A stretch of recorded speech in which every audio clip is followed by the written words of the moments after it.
કે તમે એવી કેવી ટ્રેનિંગ આ આઈએસ આઈપીએસ અધિકારીઓને આપો છો કે ડાયસ ઉપરથી કાસ્ટિસ્ટ રિમાર્ક્સ જાતિવાદી ટિપ્પણી કરતા આ લોકો લાજતા નથી। દઝાયેલા ઓબીસી આદિવાસી અને દલિત સમાજના ઘા ઉપર આ સરકાર મીઠું ભભરાવવાનું કામ કરી રહી છે। આદિવાસી ઓબીસી અને દલિત વિરોધી સરકાર આ મનુવાદી અધિકારીને છાવરવા માંગતી હોય, એને પ્રોટેક્ટ કરવા માંગતી હોય, એની સામે ગુનો દાખલ કરવામાં આવી રહ્યો નથી।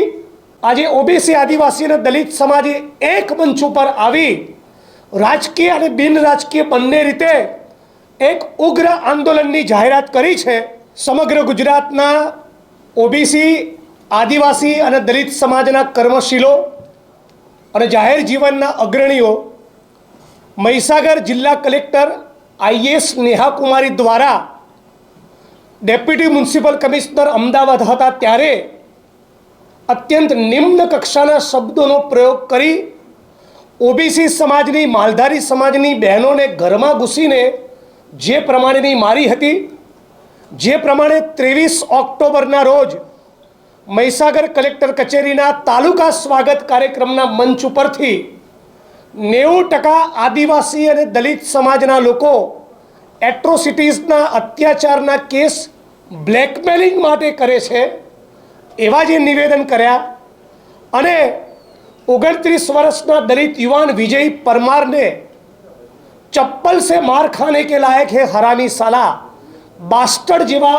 અત્યંત ગંદા શબ્દોનો પ્રયોગ કર્યો અને આ શબ્દ પ્રયોગ એ વિડીયોમાં રેકોર્ડ થયો। એ બાદ દેશના પ્રધાનમંત્રી, ગુજરાતના મુખ્યમંત્રી, રાજ્યના ચીફ સેક્રેટરી અને મહેસૂલ સચિવ તમામ સ્થળે રજૂઆત કરી હોવા છતાં ભારતીય જનતા પાર્ટીની આ મનુવાદી આદિવાસી ઓબીસી અને દલિત વિરોધી સરકાર આ મનુવાદી અધિકારીને છાવરવા માંગતી હોય, એને પ્રોટેક્ટ કરવા માંગતી હોય, એની સામે ગુનો દાખલ કરવામાં આવી રહ્યો નથી, એને સસ્પેન્ડ કરવામાં આવી રહ્યા નથી અને એને સસ્પેન્ડ નહીં કરીને એની સામે એટ્રોસિટીઝ એક્ટ હેઠળ ગુનો દાખલ નહીં કરીને દઝાયેલા ઓબીસી આદિવાસી અને દલિત સમાજના ઘા ઉપર આ સરકાર મીઠું ભભરાવવાનું કામ કરી રહી છે। આના કારણે સમગ્ર ગુજરાતના દલિત ઓબીસી આદિવાસી સમાજમાં ભયંકર આક્રોશ અને રોષ છે અને એના કારણે આજે ઓબીસી આદિવાસી અને દલિત સમાજે એક મંચ ઉપર આવી રાજકીય અને બિન રાજકીય બંને રીતે એક ઉગ્ર આંદોલનની જાહેરાત કરી છે અને એ આંદોલનના ભાગરૂપે 22 તારીખે શુક્રવારના દિવસે સવારે 11થી બપોરના 2 દરમિયાન સમગ્ર ગુજરાતના 250થી વધારે તાલુકામાં અને રાજ્યના દરેક શહેરમાં 0 નંબરથી આ આઈએસ નેહા કુમારીની સામે ગુનો દાખલ કરવાની માગણી સાથે પોલીસ ફરિયાદો કરવામાં આવશે।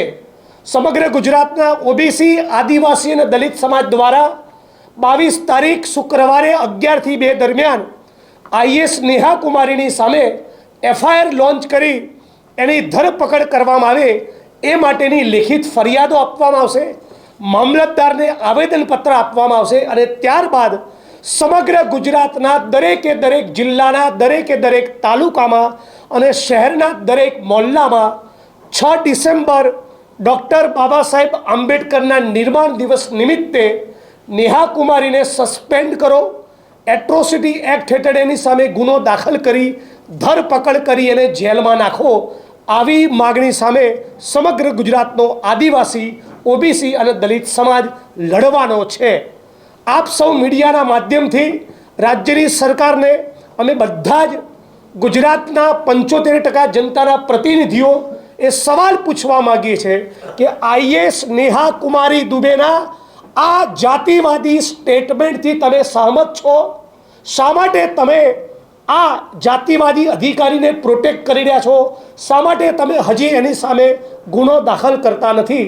એટલે આ માગણીને લઈને 6 ડિસેમ્બરના રોજ અમે બહુ જ પ્રચંડ તાકાત સાથે મહીસાગર અને સમગ્ર ગુજરાતના 33 જિલ્લામાં પ્રોટેસ્ટનું આયોજન કરવાના છીએ અને આ પ્રોટેસ્ટમાં તમામ રાજકીય પક્ષના લોકોને પણ આમંત્રણ આપવાના છીએ, પણ ખાસ કરીને વિપક્ષના 12 સાંસદો અને ધારાસભ્યો આ પ્રોટેસ્ટમાં ગુજરાત અને ગુજરાત બહારથી જોડાશે અને સમગ્ર દેશની જનતા સમક્ષ ભારતીય જનતા પાર્ટી કઈ રીતે આદિવાસી, ઓબીસી, દલિત વિરોધી અધિકારીઓને પ્રોટેક્ટ કરે છે એમનો આ જાતિવાદી, મનુવાદી ચહેરો પણ ઉજાગર કરવામાં આવશે. આટલી જાહેરાત પ્રેસ કોન્ફરન્સના માધ્યમથી કરીએ છીએ. આજે જ એક આદિવાસી સમાજના મહિલા વિશે જાહેરમાં પ્રેસ કોન્ફરન્સમાં કેમેરા સમક્ષ કે આપણે અંગતમાં બેઠા હોય તો પણ ન કહી શકાય એવા અશ્લીલ શબ્દોનો પ્રયોગ ગુજરાતના 2 અધિકારીઓએ કરેલો, એની ફરિયાદ આ જ સર્કિટ હાઉસમાં લગભગ 101 લોકોની ઉપસ્થિતિમાં લોકોએ કરી છે.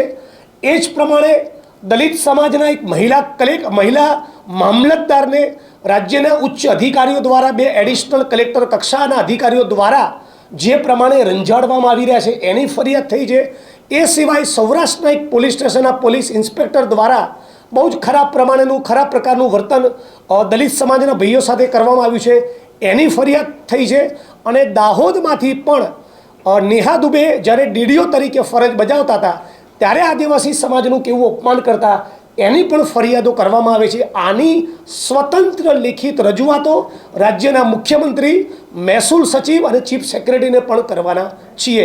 સાથોસાથ આવતીકાલે હું નેહા દુબે અને બીજા આઈએસ આઈપીએસ અધિકારીઓ જે ટ્રેનિંગ લેતા હોય છે ત્યાં મસૂરીમાં પણ પત્ર લખવાનો છું અને એમને સવાલ પૂછવાનો છું કે તમે એવી કેવી ટ્રેનિંગ આ આઈએસ આઈપીએસ અધિકારીઓને આપો છો કે ડાયસ ઉપરથી કાસ્ટિસ્ટ રિમાર્ક્સ, જાતિવાદી ટિપ્પણી કરતા આ લોકો લાજતા નથી. એવો પત્ર મસૂરીમાં પણ લખવાનો છું. રાજકુમાર પાંડ્યન, નેહા કુમારી અને બીજા જે પણ અધિકારીઓએ આ પ્રમાણેનું વર્તન કર્યું છે, જેની લેખિત મૌખિક રજૂઆતો અમારી સામે પહોંચી છે, એ બધાની વિરુદ્ધમાં ઓલરેડી અમે લેખિત ફરિયાદો કરી છે. વધુ પણ લેખિત ફરિયાદો એમની સામે ગુનો દાખલ થાય અને ડિપાર્ટમેન્ટલ ચાર્જશીટો મળે એની પણ કરવાના છે. ગુજરાત બહાર જઈ શકે છે. આપણા માધ્યમથી જાહેર કરું, રાજસ્થાનના અને મહારાષ્ટ્રના અને મધ્યપ્રદેશના કેટલાક આદિવાસી ગ્રુપ અને આંબેડકરવાદી સંગઠનો સાથે ઓલરેડી વાત થઈ છે. ઓબીસી સમાજ અને મિત્રો સાથે પણ વાત કરવાના છીએ.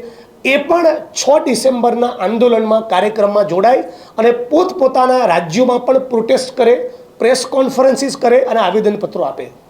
દલિત સમાજના કોઈ અધિકારી, આદિવાસી કે ઓબીસી સમાજના અધિકારી આદિવાસી, ઓબીસી, દલિત સમાજ સિવાયના નાગરિકો સાથે આવું વર્તન કરશે તો પણ વકીલ તરીકે પણ એમને મફત સહાય કરીશ અને રોડ ઉપર એમની પડખે ઊભા રહેવાનું છે તો પણ ઊભો રહીશ.